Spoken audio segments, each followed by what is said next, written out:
नमस्कार। Quality education centre में आप लोगों का स्वागत है। मैं आप लोगों को आज क्लास 10th का फिजिक्स का मानव नेत्र जो चैप्टर है उससे related 82 most VBI objective question बताने जा रहे हैं। जो 2025 में जो 10th का बोर्ड एग्जाम होने जा रहा है उसमें यह क्वेश्चन जो है सो पूछे जाने की प्रबल संभावना है। और मैं जो क्वेश्चन बताने जा रहा हूँ यह क्वेश्चन जो है सो विगत वर्षों में कई बार पूछे जा चुके हैं। इसीलिए आप लोगों से निवेदन है कि इस वीडियो में आप लोग शुरू से अंत तक बने रहे, ताकि आप लोगों को मानव नेत्र से अगर जितना भी क्वेश्चन पूछे तो आप लोगों को मैं दावा के साथ कह सकता हूं कि आप लोगों को मानव नेत्र से एक भी प्रश्न आप लोगों को एग्जाम हॉल में नहीं छूटेगा। इसीलिए आप लोग इस वीडियो में शुरू से अंत तक बने रहे। चले मैं आप लोगों को बिना समय गंवाए बताना शुरू करते हैं। सबसे पहला क्वेश्चन यह है कि मानव नेत्र के किस भाग पर किसी वस्तु का प्रतिबिंब बनते हैं। तो मानव नेत्र के रेटिना या दृष्टिपटल भाग पर जो है किसी वस्तु का क्या होता है, प्रतिबिंब बनता है। कॉर्निया का क्या काम है, कॉर्निया आँख में जब प्रकाश प्रवेश करता है तो एक पतली झिल्ली से होकर गुजरना पड़ता है। उसी झिल्ली को हम क्या कहते हैं, कॉर्निया कहते हैं। परितारिका आँख में प्रकाश करने वाले प्रकाश की मात्रा को क्या करता है, तो नियंत्रित करता है। उसके बाद नेक्स्ट क्वेश्चन है, जो तारों के टिमटिमाने की सिद्धांत आधारित है। तो तारों के टिमटिमाने के सिद्धांत जो है सो किस पर आधारित है, तो प्रकाश के अपवर्तन के सिद्धांत पर आधारित है। ऑप्शन नंबर ए सही हो जाएगा। उसके बाद नेक्स्ट क्वेश्चन है, लेंस की फोकस दूरी अधिक हो जाने पर कौन सी दृष्टि दोष होता है। तो लेंस की फोकस दूरी जब अधिक हो जाता है तो दूर दृष्टि दोष होता है। उसके बाद नेक्स्ट है,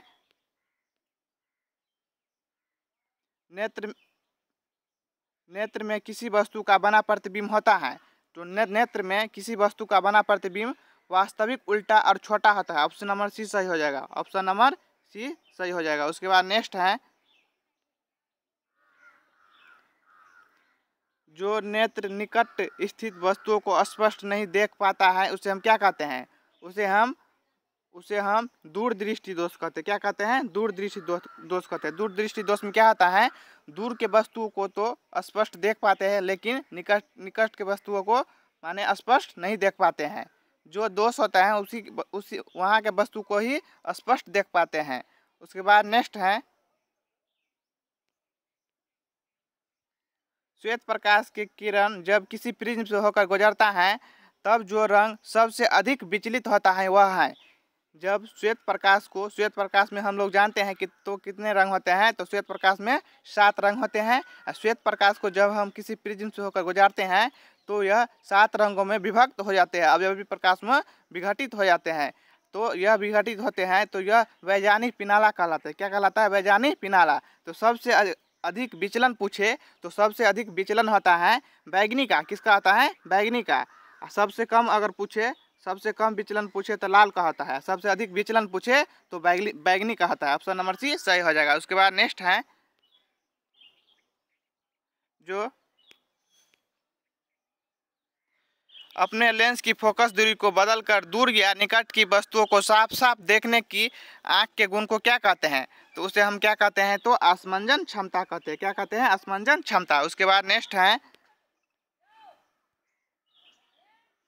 जरा दूरदर्शिता को पीड़ित व्यक्ति का उपचार किस प्रकार के लेंस के द्वारा किया जाता है। तो इसका उपचार जो है सो बाइफोकल के द्वारा किया जाता है। उसके बाद नेक्स्ट है,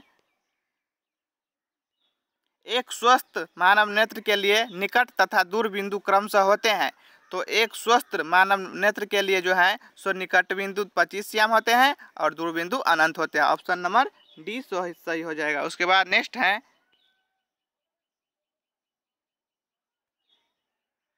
विभिन्न दूरियों पर किसी वस्तु को प्रतिबिंब को फोकस करने के लिए आँख के लेंस को फोकस दूरी परिवर्तित करती है। उसे किसके द्वारा परिवर्तित करती है, तो इसका सही उत्तर हो जाएगा सिलियरी मांसपेशियों के द्वारा। किसके द्वारा, सिलियरी मांसपेशियों के द्वारा। उसके बाद नेक्स्ट है,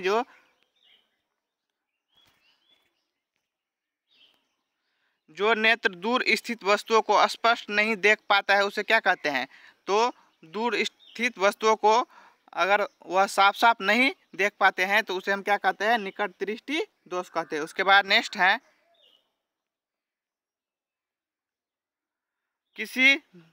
किस दृष्टि दोष में किसी वस्तु का प्रतिबिंब रेटिना के आगे बनता है? तो निकट दृष्टि दोष में प्रतिबिंब जो है सो रेटिना के आगे बनते हैं और दूर दृष्टि दोष में प्रतिबिंब जो है रेटिना के पीछे बनते हैं। तो निकट है तो निकट में क्या हो जाएगा?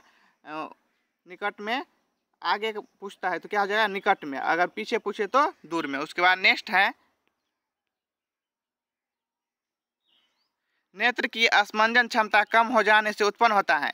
तो नेत्र की असमंजन क्षमता कम होने से निकट दृष्टि दोष उत्पन्न होते हैं। उसके बाद नेक्स्ट है, चंद्रमा पर खड़े व्यक्ति अंतरिक्ष यात्री को आकाश प्रतीत होता है तो कैसा प्रतीत होता है? तो काला प्रतीत होता है। उसके बाद नेक्स्ट है, जो श्वेत रंग कितने रंगों के मेल से बना होता है? तो श्वेत रंग जो है सो 7 रंगों के मेल से बना होता है। उसके बाद नेक्स्ट है, दृश्य प्रकाश में किस वर्ण का तरंगदैर्घ्य अधिकतम होता है? तो आप लोग बता चुके हैं कि विचलन सबसे अधिक तो बैगनी का विचलन सबसे अधिक होता है। तरंगदैर्घ्य पूछे सबसे अधिक तो क्या हो जाएगा? लाल हो जाएगा। उसके बाद नेक्स्ट है, इंद्रधनुष का बनना किस परिघटना पर आधारित है? तो यह प्रकाश के वर्ण विक्षेपण पर आधारित है। इंद्रधनुष का बनना किस घटना पर आधारित है? तो प्रकाश का वर्ण विक्षेपण पर आधारित है। उसके बाद नेक्स्ट है, जो नेत्र निकट स्थित वस्तुओं को साफ साफ नहीं देख सकता है उसे हम क्या कहते हैं? उसे हम दूर दृष्टि दोष कहते हैं। उसके बाद नेक्स्ट है, जो किसी कोलाइडी विलयन में निलंबित कणों से प्रकाश के प्रकीर्णन को क्या कहा जाता है? तो उसे हम टिंडल प्रभाव कहते हैं। क्या कहते हैं? टिंडल प्रभाव कहते हैं। उसके बाद नेक्स्ट है, जो समान नेत्र को दूर बिंदु है तो समान नेत्र का दूर बिंदु क्या हो जाएगा? अनंत हो जाएगा। अगर निकट बिंदु पूछे तो 25 सेंटीमीटर होता है। उसके बाद नेक्स्ट है, जो निकट दृष्टि दोष वाले व्यक्ति के चश्मे में लगा होता है। तो निकट इसका ट्रिक होता है, निकट में कितने अक्षर है? 3 है। 3 में 1 जोड़ेंगे तो 4। 4 माने अवतल। तो निकट दृष्टि दोष वाले चश्मे में लगा रहता है क्या? अवतल लेंस। दूर में अक्षर 2, 2 में 1 जोड़ेंगे तो 3 है। 3 माने उत्तल। तो दूर दृष्टि दोष वाले व्यक्ति के चश्मा लगा रहता है उत्तल लेंस। निकट दृष्टि दोष वाले व्यक्ति के चश्मे लगा रहता है अवतल लेंस। उसके बाद नेक्स्ट है, मानव नेत्र में उपस्थित लेंस है। तो मानव नेत्र में उपस्थित लेंस होता है उत्तल लेंस। उसके बाद नेक्स्ट है, जो निम्न में से किस दृष्टि दोष में नेत्र को क्रिस्टलीय लेंस धुंधला या अपारदर्शी हो जाता है? तो इसका सही उत्तर हो जाएगा मोतियाबिंद। क्या हो जाएगा? मोतियाबिंद। उसके बाद नेक्स्ट है, स्पेक्ट्रम प्राप्त करने के लिए किसका उपयोग किया जाता है? तो स्पेक्ट्रम प्राप्त करने के लिए प्रिज्म का उपयोग किया जाता है। उसके बाद नेक्स्ट है, जो स्पेक्ट्रम में किस रंग का विचलन झुकाव कम होता है? तो स्पेक्ट्रम में लाल रंग का विचलन झुकाव क्या होता है? सबसे कम होता है। उसके बाद है, दूरदृष्टि दोष निवारण के लिए उपयोग किया जाता है। तो दूरदृष्टि दोष के निवारण के लिए किसका उपयोग किया जाता है? तो उत्तल लेंस का उपयोग किया जाता है। उसके बाद नेक्स्ट है, प्रिज्म से प्रकाश का कौन सी परिघटना घटती है? तो प्रिज्म से प्रकाश का जो है सो वर्ण विक्षेपण घटना घटती है। उसके बाद नेक्स्ट है, प्रकाश के किस रंग का तरंगदैर्घ्य सबसे कम होता है? तो प्रकाश के जो है सो बैगनी रंग का तरंगदैर्घ्य सबसे कम होता है। उसके बाद नेक्स्ट है, आकाश का रंग नीला प्रतीत होता है। तो आकाश का रंग नीला प्रतीत होता है प्रकाश के प्रकीर्णन के कारण। किसके कारण? प्रकाश के प्रकीर्णन के कारण। उसके बाद नेक्स्ट है, जो आँख व्यवहार करता है। तो आँख व्यवहार करता है किसके तरह? तो उत्तल लेंस की तरह। उसके बाद नेक्स्ट है, जो एक साधारण प्रिज्म में कितने सतह से घिरे होते हैं? तो एक साधारण प्रिज्म जो है सो 5 सतह से घिरे होते हैं। उसके बाद नेक्स्ट है, यदि किसी वस्तु का प्रतिबिंब रेटिना के पीछे बनता है तो वह व्यक्ति किस दृष्टि दोष से पीड़ित है? तो यह दूर दृष्टि दोष से पीड़ित है। किससे पीड़ित है? दूर दृष्टि दोष से पीड़ित है। उसके बाद नेक्स्ट है, जो किसी माध्यम में छोटे छोटे कणों के निलंबन को क्या कहा जाता है? तो किसी माध्यम में छोटे छोटे कणों के निलंबन को क्या कहता है? तो कोलाइड कहा जाता है। उसके बाद नेक्स्ट है, जो नेत्र गोलक का व्यास कितना होता है? तो नेत्र गोलक का व्यास होता है 2.3 सेंटीमीटर। उसके बाद नेक्स्ट है, जो विद्युत सिग्नल कौन उत्पन्न करता है? तो विद्युत सिग्नल जो है सो प्रकाश सुग्राही उत्पन्न करता है। उसके बाद नेक्स्ट है, जो सिग्नलों की व्याख्या कहाँ होती है? तो सिग्नलों की व्याख्या मस्तिष्क में होती है। कहाँ होती है? मस्तिष्क में होती है। उसके बाद नेक्स्ट है जो मानव नेत्र में किस प्रकार का लेंस लगा रहता है? तो मानव नेत्र में उत्तल लेंस लगा रहता है। यह क्वेश्चन बार बार रिपीट होगा। उसके बाद नेक्स्ट है जो पुतली के साइज को नियंत्रित करने वाले गहरा पेशीय डायफ्राम क्या कहलाता है? तो यह क्या कहलाता है? तो परितारिका कहलाता है। उसके बाद नेक्स्ट है जो आँख की पुतली किस प्रकार कार्य करती है? तो आँख की पुतली जो है सो किस तरह कार्य करती है? तो परितारिका की भांति कार्य करती है। उसके बाद नेक्स्ट है कॉर्निया के पीछे एक संरचना होती है जिसे क्या कहते हैं? तो कॉर्निया के पीछे एक संरचना होती है जिसे परितारिकाएं कहते हैं। उसके बाद नेक्स्ट है जो निकट दृष्टि दोष उत्पन्न होने का क्या कारण है? तो निकट दृष्टि दोष उत्पन्न होने का यह कारण है कि अभिनेत्र लेंस की वक्रता बढ़ जाना। इसका ऑप्शन नंबर ए सही हो जाएगा। उसके बाद नेक्स्ट है जो निकट दृष्टि दोष दूर करने के लिए किस तरह का लेंस का उपयोग किया जाता है? तो निकट दृष्टि दोष का निवारण करने के लिए अवतल लेंस का उपयोग किया जाता है। ऊपर भी बताए हैं। निकट माने 3, 3 में एक जोड़ेंगे तो 4, 4 माने अवतल। उसके बाद नेक्स्ट है जो आँख में प्रवेश करने वाले प्रकाश की मात्रा को नियंत्रित करता है। तो आँख में प्रवेश करने वाले प्रकाश की मात्रा को परितारिका नियंत्रित करती है। उसके बाद नेक्स्ट है जो नेत्र में प्रवेश करने वाले प्रकाश के अधिकांश अपवर्तन होता है। तो यह जो है कॉर्निया के बाहरी पृष्ठ से क्या होता है? अधिकांश अपवर्तन होता है। उसके बाद नेक्स्ट है जो मंद प्रकाश में किसकी शिथिलता से पुतली पूर्ण रूप से फैल जाती है? तो यह परितारिका के पूर्ण रूप से फैल जाती है। उसके बाद नेक्स्ट है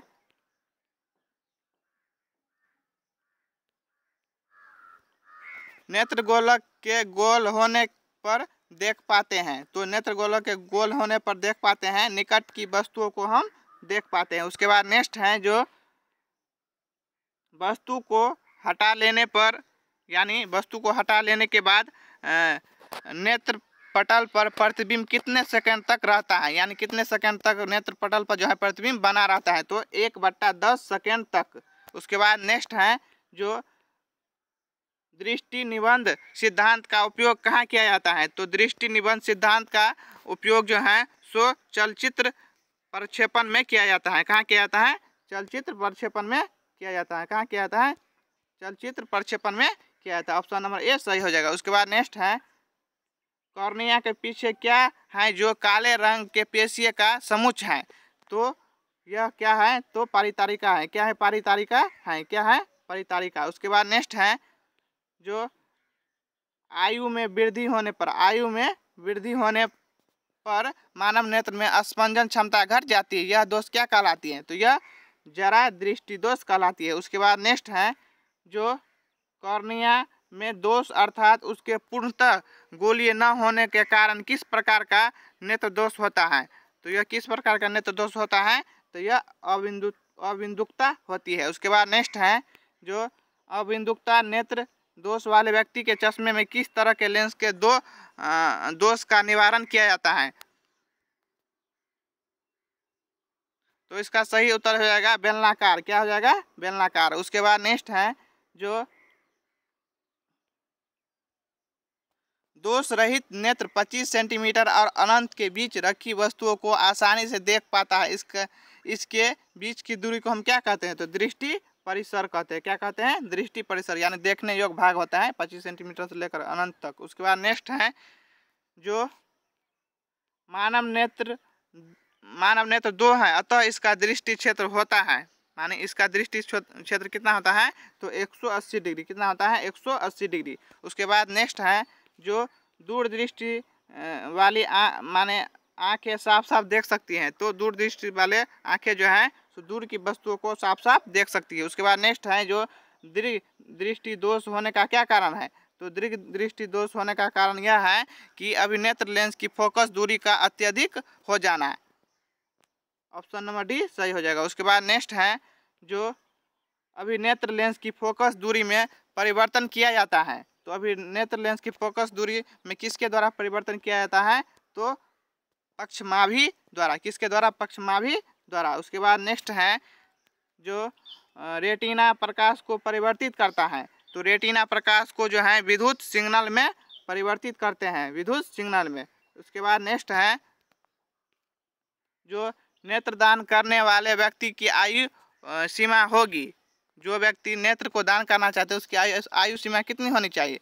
तो कितनी, माने इनमें से सभी हो जाएगा, 10, 25, 60, इनमें से कोई भी हो सकता है। उसके बाद नेक्स्ट है मृत्यु के पश्चात कितने घंटे के अंदर नेत्र का निकाल लेना चाहिए? मान नेत्र को निकाल लेना चाहिए, तो 4 से 6 घंटे के भीतर ही मृत्यु के पश्चात जो है सो नेत्र को निकाल लेना चाहिए। उसके बाद नेक्स्ट है जो इनमें से कौन सी व्यक्ति नेत्रदान कर सकता है? तो इनमें से जो है, इनमें से मधुमेह का रोगी और दमे का रोगी दोनों जो है बी और सी जो होगा सो नेत्रदान कर सकते हैं। ऑप्शन नंबर डी सही हो जाएगा। उसके बाद नेक्स्ट है जो कौन सा रंग जिसका खतरे के सिग्नलों में प्रयोग किया जाता है? तो खतरे के सिग्नलों में जो है सो लाल रंग का प्रयोग किया जाता है, क्योंकि लाल रंग का तरंग दैर्घ्य सबसे अधिक होता है और लाल रंग का सब विचलन जो है सबसे कम होता है, इसीलिए हम आसानी से ही माने दूर से ही लाल रंगों को देख पाते हैं और हम माने खतरा होने से बच जाते हैं, इसीलिए हम सिग्नलों में किसका प्रयोग करते हैं? तो लाल रंग का प्रयोग करते हैं। उसके बाद नेक्स्ट है श्वेत प्रकाश जब प्रिज्म से होकर गुजरता है तो जो रंग सबसे अधिक विचलित होता है वह है, तो पूछ रहा है सबसे अधिक विचलन, तो सबसे अधिक विचलन किसका होगा? तो बैगनी का होगा, ऊपर भी बता चुके इसका आंसर। उसके बाद नेक्स्ट है प्रकाश एक पतली झिल्ली से होकर नेत्र में प्रवेश करता है, यह झिल्ली है, तो क्या हो जाएगा? कॉर्निया हो जाएगा। उसके बाद नेक्स्ट है जो प्रिज्म से होकर सूर्य का श्वेत प्रकाश गुजरने पर श्वेत प्रकाश 7 रंगों में विच्छेदित हो जाता है, इनमें लाल रंग का प्रकाश विचलन जो है सो बैगनी से भी कम होगा, हरे रंग से भी कम होगा, आसमानी रंग से भी कम होगा, यानी सभी से कम होगा। ऑप्शन नंबर डी सही हो जाएगा। क्या होगा? ऑप्शन नंबर डी सही हो जाएगा। उसके बाद नेक्स्ट है जो चूजे के दृष्टि पटल में कौन सी कोशिकाएं नहीं होती हैं? तो चूजे के दृष्टि पटल में जो है शंकु कोशिकाएं नहीं होती है। उसके बाद नेक्स्ट है जो सूर्योदय एवं सूर्यास्त के समय सूर्य गोला दिखता है, माने सूर्य गोला कैसा दिखता है? तो यह चपटा दिखता है, कैसा दिखता है? चपटा दिखता है। उसके बाद नेक्स्ट है कांच का अपवर्तनांक किस वर्ण के लिए अत्यधिक होता है? तो कांच का जो है सो अपवर्तनांक बैगनी रंगों के लिए क्या होता है? अत्यधिक होता है। उसके बाद नेक्स्ट है जो लाल गुलाब को हरे प्रकाश में देखा जाए तो यह कैसा प्रतीत होता है? तो लाल गुलाब को हरे प्रकाश में अगर देखा जाए तो यह कैसा प्रतीत होगा? तो काला प्रतीत होगा। उसके बाद नेक्स्ट है जो प्रकाश का प्राथमिक रंग कौन कौन है? तो प्रकाश का जो है प्राथमिक रंग लाल, नीला, हरा तीनों है, उपयुक्त में से तीनों। उसके बाद नेक्स्ट है जो पेशिये के शिथिल होने पर अभिनेत्र लेंस की फोकस दूरी लगभग कितनी होनी चाहिए? तो पेशियों के शिथिल होने पर अभिनेत्र लेंस की फोकस दूरी लगभग 2.5 सेंटीमीटर होनी चाहिए। कितनी होनी चाहिए? 2.5 सेंटीमीटर। उसके बाद नेक्स्ट है जो अति सूक्ष्म कण किस तरह के प्रकाश को प्रकीर्ण करते हैं? तो अति सूक्ष्म कण जो है सो नीले रंग के प्रकाश को क्या करते हैं? तो प्रकीर्ण करते हैं। ऑप्शन नंबर सी हो जाएगा। उसके बाद नेक्स्ट है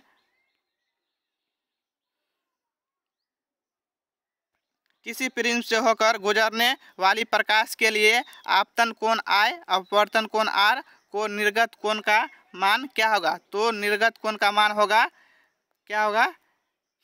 LI के बराबर हो जाएगा। ऑप्शन नंबर डी सही हो जाएगा। उसके बाद नेक्स्ट है वास्तविक सूर्यास्त एवं आभासी सूर्यास्त के बीच कितने समय का अंतराल होता है? तो यह जो है सो 2 मिनट का अंतराल होता है। उसके बाद नेक्स्ट है जो उदय एवं अस्त होते समय सूर्य दिखता है, तो उदय एवं अस्त होते समय सूर्य जो है से कैसा दिखता है? तो लाल दिखता है। उसके बाद नेक्स्ट है जो 1 एंगस्ट्रॉम का मान कितना होता है? तो 1 एंगस्ट्रॉम का मान होता है 10⁻⁻10 मीटर। अगर सेंटीमीटर में पूछे तो 10 के पावर क्या हो जाएगा? -8 सेंटीमीटर। सेंटीमीटर में दिया रहेगा तो क्या हो जाएगा? 10 के पावर -8 सेंटीमीटर, और मीटर में पूछे तो 10 के पावर -10 मीटर। उसके बाद नेक्स्ट है जो प्रिज्म से प्रकाश की कौन सी परिघटना घटती है। तो प्रिज्म से प्रकाश की जो है सो वर्ण विक्षेपण होती है। क्या होती है? वर्ण विक्षेपण होती है। क्या होती है? वर्ण विक्षेपण। उसके बाद नेक्स्ट है जो नेत्र लेंस की फोकस दूरी अधिक हो जाना कौन सा दृष्टि दोष होता है। तो नेत्र लेंस के फोकस दूरी अधिक हो जाने पर जो है सो क्या हो जाएगा? तो दूरदृष्टि दोष हो जाएगा। उसके बाद नेक्स्ट है जो किस दृष्टि दोष में किसी वस्तु का प्रतिबिंब रेटिना के आगे बनता है। तो रेटिना के आगे बनता है तो निकट दृष्टि दोष में। किस में बनता है? निकट दृष्टि दोष में। उसके बाद पीछे पूछे तो दूर दृष्टि दोष में। उसके बाद नेक्स्ट है जो नेत्र की स्पंदन क्षमता कम हो जाने से उत्पन्न होता है। तो नेत्र की स्पंदन क्षमता कम हो जाने से जो है सो जरा दृष्टि दोष उत्पन्न होता है। उसके बाद नेक्स्ट है जो तारों के टिमटिमाते समय प्रतीत होने का कारण है। तो यह वायुमंडलीय अपवर्तन के कारण होते हैं। किसके कारण होते हैं? वायुमंडलीय अपवर्तन के कारण होते हैं। उसके बाद नेक्स्ट है जो एक प्रिज्म द्वारा श्वेत प्रकाश के स्पेक्ट्रम में वर्ण विक्षेपण जिस घटना के कारण होता है वह घटना है। तो वह घटना किसके कारण होते हैं? वह घटना किसके कारण होते हैं? तो अपवर्तन के कारण होते हैं। किसके कारण? अपवर्तन के कारण होते हैं। उसके बाद नेक्स्ट है जो किसी कण पर पड़कर प्रकाश एक अंश के विभिन्न दिशाओं में छितराने की घटना को ही क्या कहते हैं? प्रकाश का परिकिरणन कहते हैं। क्या कहते हैं? प्रकाश का परिकिरणन कहते हैं। उसके बाद नेक्स्ट है जो सूर्योदय और सूर्यास्त के समय सूर्य लाल प्रतीत मान होता है। यह वायुमंडल के कण है। तो यह वायुमंडल के नीले रंग के माने बहुत अधिक परिकिरणन कर देता है। यानी नीले रंग को जो है सो बहुत अधिक माने क्या कर देता है? परिकिरणित कर देता है। उसके बाद नेक्स्ट है इतना ही जानकारी था इस वीडियो में। मैं आप लोगों को बता दूं, अगर आप लोग चाहते हैं ऐसे ही मोस्ट वीवीआई ऑब्जेक्टिव क्वेश्चन आप लोग देखना चाहते हैं जो बोर्ड से काफ़ी रिलेटेड हैं, जो मैं क्वेश्चन बताता हूँ यह विगत वर्षों में पूछे गए हैं और पूछे जाने की भी प्रबल संभावना है। इसलिए आप लोग ऐसे ही इम्पोर्टेंट क्वेश्चन देखना चाहते हैं तो मेरे चैनल को सब्सक्राइब करें, लाइक करें एंड शेयर करें। इतना ही जानकारी था इस वीडियो में। धन्यवाद।